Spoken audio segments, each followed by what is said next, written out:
नमस्कार। बसंत पंचमी, ये नाम सुनते ही आंखों के सामने क्या आता है? पीले पीले फूल, सरसों के लहलहाते खेत और आसमान में उड़ती पतंगे, है ना?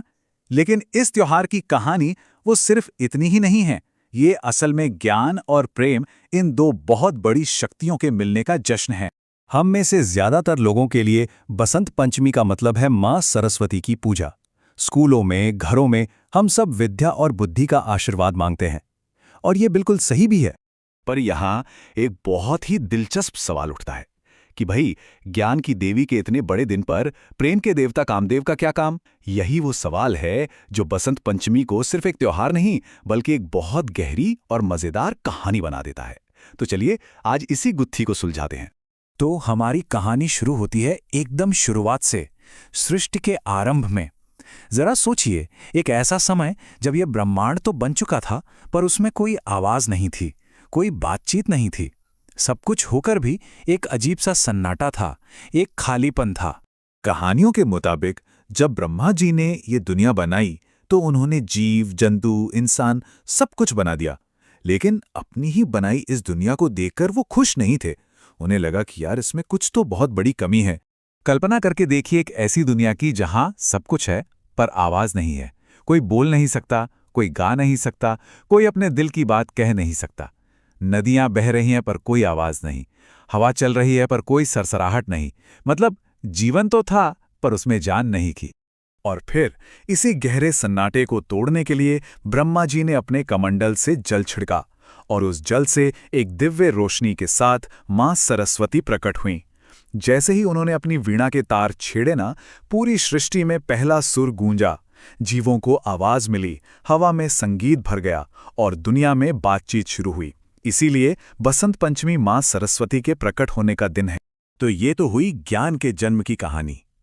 अब कहानी का रुख मोड़ते हैं एक ऐसी घटना की ओर जहां प्रेम को एक बहुत बड़ी अग्नि परीक्षा देनी पड़ी। हुआ यूं कि देवी पार्वती भगवान शिव से विवाह करना चाहती थीं, पर शिव तो थे वैरागी, वो गहरी समाधि में लीन थे। तब देवताओं ने प्रेम के देवता कामदेव से मदद मांगी। कामदेव ने शिव पर अपना फूलों का बाण चलाया और उनकी तपस्या टूट गई। लेकिन इसका जो नतीजा हुआ वो बहुत भयानक था। क्रोध में भर के भगवान शिव ने अपनी तीसरी आंख खोली और पलक झपकते ही कामदेव को जलाकर राख कर दिया। ये सब कुछ बहुत तेजी से हुआ। शिव की तपस्या, कामदेव का बाण और उनका भस्म हो जाना। जब कामदेव की पत्नी रति ने विलाप किया, तब जाकर शिवजी का क्रोध शांत हुआ। उन्होंने कामदेव को जीवनदान तो दिया, लेकिन एक शर्त पर। उन्होंने कहा कि कामदेव अब बिना शरीर के, यानी अनंग रूप में, हर प्राणी के मन में एक भावना बनकर जिंदा रहेंगे। तो देखिए कितनी दिलचस्प बात है। जिस दिन ज्ञान की देवी ने शरीर पाया, ठीक उसी दिन प्रेम के देवता शरीरहीन हो गए।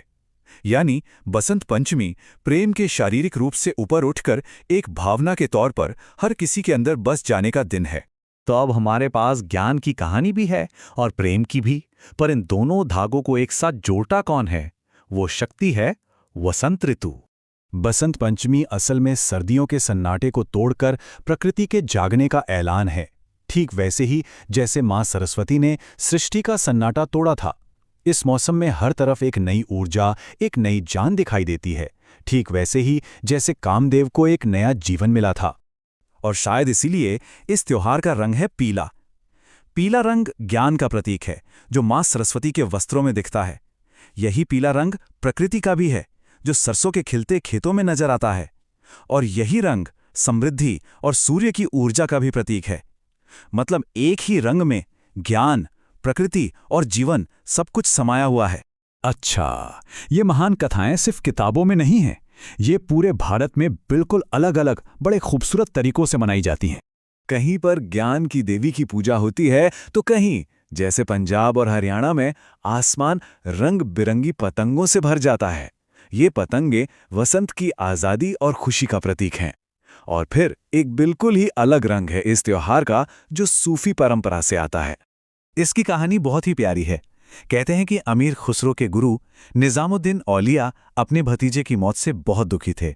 उन्हें उस दुख से बाहर निकालने के लिए खुसरो ने हिंदू औरतों को पीले कपड़े पहनकर गाते हुए देखा।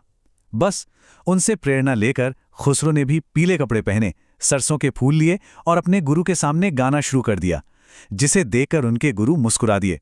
तब से आज तक निजामुद्दीन दरगाह पर बसंत संगीत और पीले रंग के साथ मनाया जाता है। तो चलिए अब इन सभी कहानियों को एक साथ लाकर ये समझते हैं कि आखिर बसंत पंचमी का असली मतलब क्या है। अगर हम देखें तो बसंत पंचमी 3 मजबूत स्तंभों पर खड़ी है। पहला है ज्ञान, जो हमें मां सरस्वती से मिला। दूसरा है प्रेम, जो कामदेव के बलिदान और उनके अनंग रूप का प्रतीक है।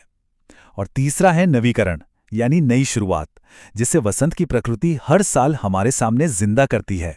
असल में ये त्योहार हमें सिखाता है कि किसी भी चीज को बनाने के लिए, सृजन के लिए ये दोनों ही शक्तियां जरूरी है। ज्ञान के बिना प्रेम अधूरा है और प्रेम के बिना ज्ञान सूखा है। बसंत पंचमी इन दोनों के खूबसूरत संतुलन का उत्सव है। और आखिर में ये त्योहार हमारे लिए एक सवाल भी छोड़ जाता है कि जैसे प्रकृति हर साल खुद को नया कर लेती है, ठीक वैसे ही हम अपने जीवन में ज्ञान और प्रेम का सही संतुलन कैसे खोजें? वो संतुलन जिससे हमारी जिंदगी भी वसंत की तरह खिल उठे। इसी विचार के साथ नमस्कार।